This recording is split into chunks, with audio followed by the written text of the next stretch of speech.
ചേച്ചി ഇപ്പൊ പലിശയുള്ള ചേച്ചി, മുതലില്ല. മുതലിനി എപ്പ തരും? ഒരു 2-3 മാസം കഴിയും. 3 മാസം എന്ന് പറയാൻ തുടങ്ങിയ കാലം എത്രയായി? കസ്റ്റമർ ഒക്കെ ഉണ്ടല്ലോ. ചേച്ചി പണിയൊന്നും ഇല്ല ചേച്ചി, അതുകൊണ്ടാണ് കഷ്ടത്തിലാണ്. അടുത്ത മാസം തന്നോ? ഓക്കെ.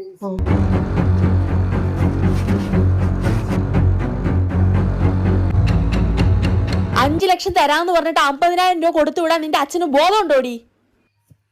ഇത് തന്നെ ഒരുപാട് കഷ്ടപ്പെട്ട അമ്മ ഉണ്ടാക്കിയത് അച്ഛൻ. നിന്റെ അച്ഛന്റെ അച്ചാറ് എന്നാ ഇതോടെ കൊണ്ട് കൊടുത്തേരാ അങ്ങേർക്ക്. അങ്ങേറെ നക്കാപ്പിച്ച എനിക്ക് വേണ്ടെന്ന് പറഞ്ഞേരെ. സ്ത്രീധനം എത്ര രൂപയ്ക്കാ വാക്കുറപ്പിച്ചത്? 5 ലക്ഷം രൂപയും 20 പവനും. 20 പവൻ തന്നത് തന്നെ എന്റെ അച്ഛൻ എത്ര കാലം പണിയെടുത്തതാണെന്നറിയോ?